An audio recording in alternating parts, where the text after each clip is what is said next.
अस्सलाम वालेकुम 8th class के बच्चों, आज हम जोग्राफिया का जो दूसरा लेसन है वो पढ़ने जा रहे हैं। वो है soil, water, natural vegetation and wild life resources. और जो हमारा टॉपिक है वो है लैंड। देखो बच्चों, जो लैंड है जिसको हम उर्फ़ आम में ज़मीन कहते हैं, ये कुदरत का दिया हुआ एक अहम रिसोर्स है। मगर जो कुल ज़मीन की सतह है, इसकी सिर्फ लगभग 30% है लैंड, बाकी 70% पर पानी है। यानी ज़मीन की कुल सतह जो है,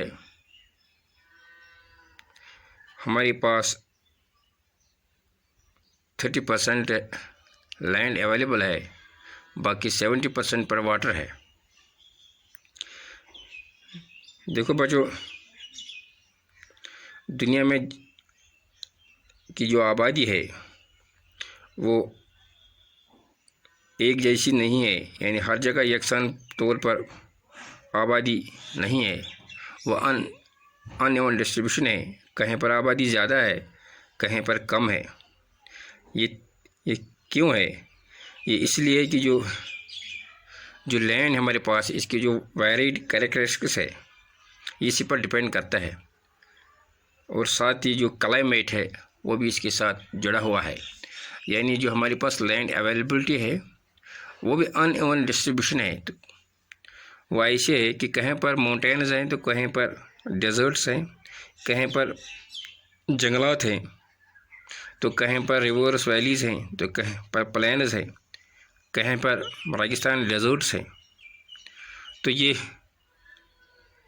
इस चीज़ को मुनसर करती है आबादी को। यानी आप जानते हैं कि जंगलों में तो आबादी तो रह नहीं सकती है, वहाँ पर आबादी बढ़ नहीं सकती है। रेगिस्तानों में आबादी, जो इंसानी आबादी है, वो रह नहीं सकती है। जो हिली एरियाज़ हैं, माउंटेन्स हैं, तो वहाँ पर क्योंकि आबादी को रहने के साथ साथ उनको खाने पीने, पानी, अनाज को उगाने के लिए ज़मीन की ज़रूरत है। वो तो माउंटेनों में, पहाड़ों में मैसर नहीं है और रेगिस्तान में भी नहीं है।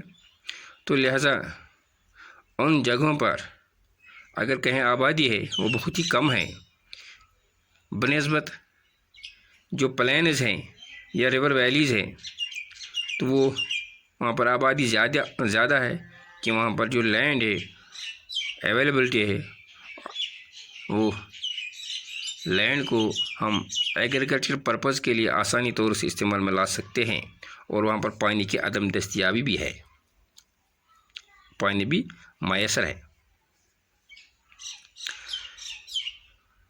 अब जो लैंड है हमारे पास अवेलेबिलिटी है, हम किस तरह इस्तेमाल में कर सकते हैं। पहले मैंने आपको बताया कि जो हम एग्रीकल्चर पर्पज़ के लिए इस्तेमाल कर सकते हैं लैंड को, ज़मीन को।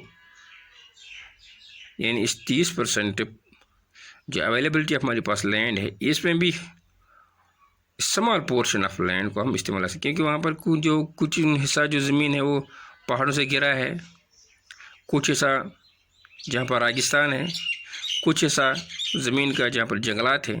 तो बाकी कम हिस्सा बचता है जहाँ पर हम इसको एग्रीकल्चर पर्पज़ के लिए इस्तेमाल कर सकते हैं।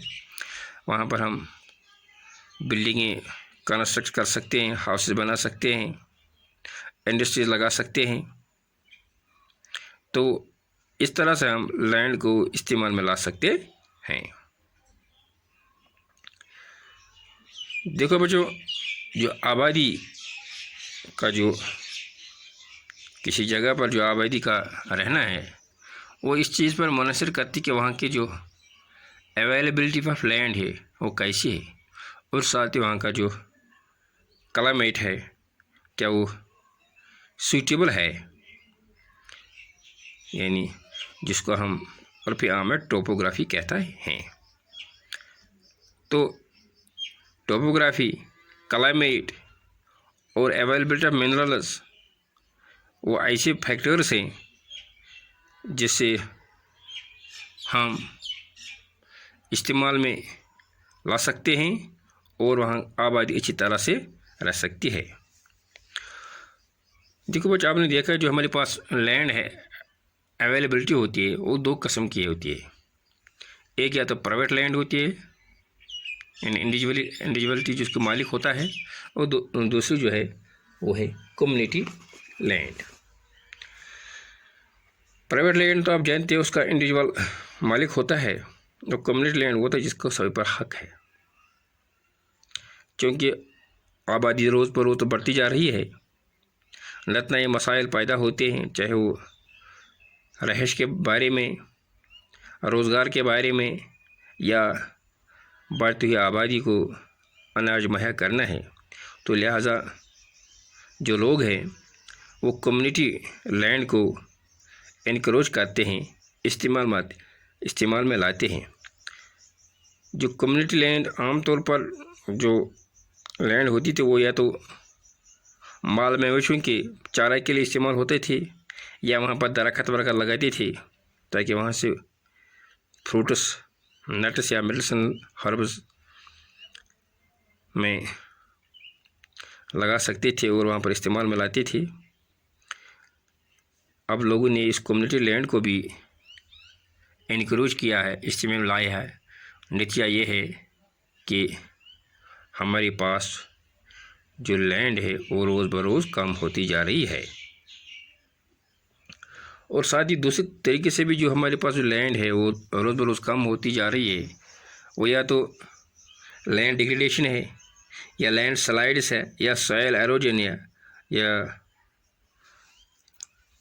जो जब हम जंगलात काटते हैं तो इससे क्या होता है, डिसर्टिफिकेशन और the major threat to the environment, यानी इससे और मामला बढ़ते हैं जो हमारी माहौल से, यानी soil halogen, land slides, land degradation. तो जब ये भी होते तो इससे भी जो नेचुरल रिसोर्स जो लैंड है वो कम होती जा रही है, और साथ ही एनवायरनमेंट के लिए भी थ्रेट है।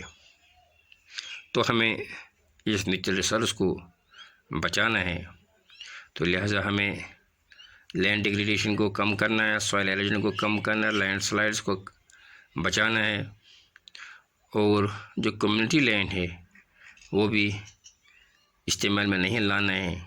तब जाके हम इस लैंड को बचा सकते हैं जो नेचुरल रिसोर्स है। देखो बच्चों, ये आज का लेसन था। शुक्रिया।